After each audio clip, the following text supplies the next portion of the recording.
Deshpande of IIM. Honorable Raksha Mantriji, I have a very linking about the fostering of R&D, accelerating and sustaining from by SME into defence sector. Will there be any fast track process, especially for Indian companies? For R&D, you mean?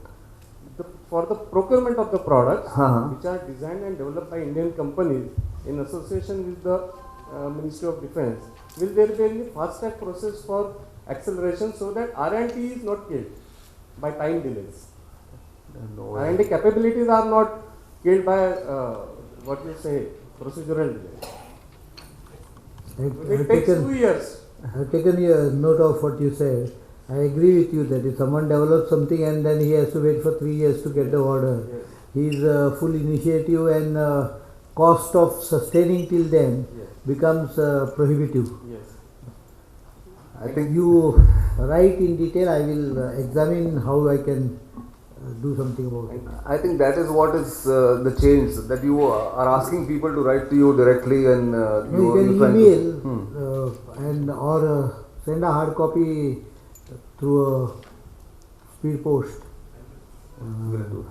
One point which I would like to just point out, we are thinking and considering unique project with some expert foundations in this regards. In fact, we have signed one agreement about skill development of retired armed forces personnel with Varmani Foundation, you must have seen.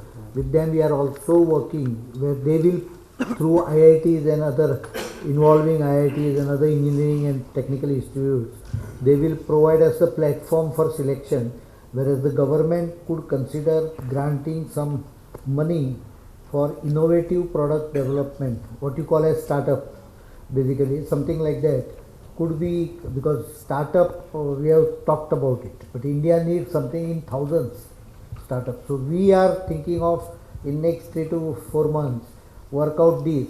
So by June, July we will be able to start on it, and next year maybe 200, 300 startups could be pushed in defence sector itself. That's so very this is a part of what you are also talking about, but you can let me know, I will work out something. That's very encouraging, sir. We have Brigadier Anjum Shahab who also has a question here. Can I see him? Yeah. For ordnance, DPM and in this make procedure, we are specifically mentioning import substitute. So if a product is now imported, someone wants to develop, the ballpark figure could be the import cost today. Because I realize the current procedure is so funny that one particular company abroad supplies a particular item for 2070 rupees to us, Ordnance Factory Board. And whenever Ordnance Factory Board has tried to develop it, there are suppliers who quote 160 rupees and never supply. Person who is in position to supply, he have started complaining, saying that I can supply it something like 700 rupees, around that price. But they quote so low that he never gets the order. The person who gets the order never supplies. No. So it's a vicious circle. Import continues. So we are coming out with some innovative solutions on the import substitute. Yes, Brigadier. Good morning, sir. So my question pertains to the difficulties being faced by the vendors in interacting with the procurement agencies. Firstly, it's extremely difficult to get through to them, and even if we are able to get through to them, we get no answers or very little answers, even if the questions we ask are of given nature. So what we request is, sir, that if there can be some kind of formal mechanism through which there is a formal interaction and the industry also needs information pertaining to the project or the procurement case they are participating. On lighter vein, I also have some problems in this regard.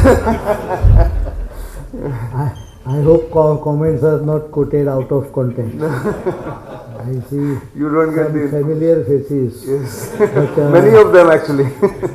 You can quote them out of context. But what is, it is a reality that people tend not to reply to letters. They somehow have resistance to reply to that letter. I told them at least you acknowledge the letter. That also they are reluctant because they feel that that acknowledgement itself will be taken as a proof tomorrow by someone to take you to the court. Incidentally, hardly any matter about defense, particularly procurement, some supplier has dared to go in the court because they know that if they go to the court, next time they will be, whether legally or not, informally blacklisted. So no one normally goes to the court against defense. This is my experience. But I think we need to create a platform which IDS, Integrated Defense Services, we have told them to have some sort of a, that same acquisition wing can also have a component which will reply. Have regular interaction perhaps, and more information is what they are looking at, I guess. Yeah, I guess DIIA can play a role. We'll see. You can tell me what kind of platform you want. We will work out something.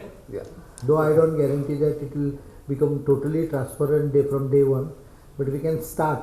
I think At least recognizing that there are problems in communicating. I have been trying to do that. That's true. Mr. Arvind Lakshmi Kumar of Tonbo Imaging, if we can have. Yeah. Morning, sir. As an indigenous developer and manufacturer of night vision and electro-optic systems, my question is regarding the IDBM category. Right? Traditionally, in the past, when DRDO was set up and DPSUs were set up, that was the objective. Right? DRDO does the design, indigenously does the design. PSU indigenously does the manufacture, sells it to the armed forces.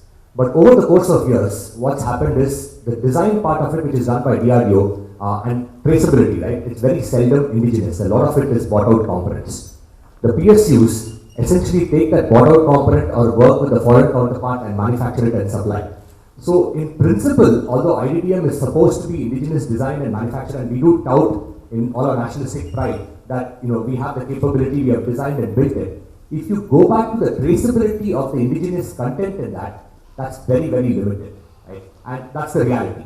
Now, when you have a new category called IDBM, how does it stop someone from subverting the same thing? Ashok alluded to it a while back, right? Getting down to the brass tacks to find out really what is indigenous in this component and how do you ensure that that is maintained. So there's got to be a way of validating it the right way. How do you calculate indigenous content is what... because that's exactly, even right now We we say that... will have to come from you people also. I think some suggestions... Ideas on that. But it's not very difficult task. I can tell you that it's not very difficult task. I have already started calibrating indigenous content of many of the products. Initially I realized that when they say tell me 60%, they only take into consideration their direct import and add up all the local purchases, even an imported local purchase or even a product in first tier, second tier, third tier, whereas there are imported component, they count them as indigenous. And they told me about 60, but then when I started recalculating, the figure came down to 35, 40 like that. So I think that it's not impossible. That's why we have said that IDDM we have at a very reasonable aspect of 40%. And I added one aspect to it, where because of these IPR and patent issues, I said that where you can't establish your indigenous design development totally through the mechanism, you can give me product which is 60% indigenous content, then I will treat it under same category. So there are two categories are there in IDDM anyway. Within itself there are two categories. One is where you can prove that it is indigenously designed and developed. Then you can be as low as 40% in indigenous component.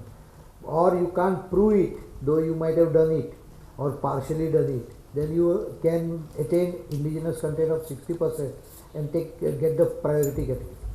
So we have two more questions scheduled, but we'll see whether we can take one more after that. But Anis Ahmed of Mistral Solutions is from Bangalore, I think, and he needs to ask a question. One question I had was, I think there's a lot of support for SMEs, small to medium sized enterprises.